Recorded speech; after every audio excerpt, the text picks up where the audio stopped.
Convicted felon or not, Trump will be the Republican nominee for president.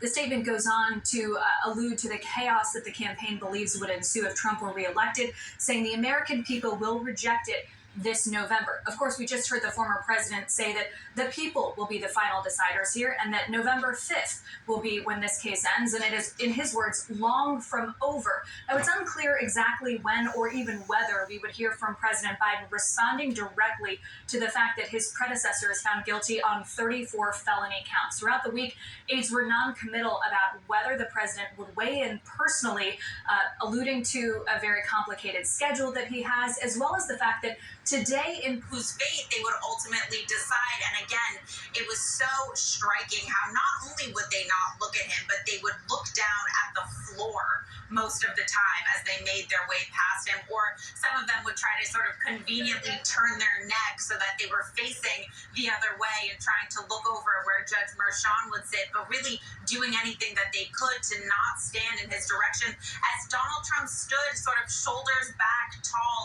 in his suit in front of them, some of them wearing sneakers, some of them wearing deal. And I also think the DA's office is going to start thinking about sentencing. Yeah, let's talk. We should think about. And let's talk about that now with this side of the table, because I believe that the judge gets to decide the sentencing, not the jury. Is that him for obstruction of justice and for falsifying his tax return?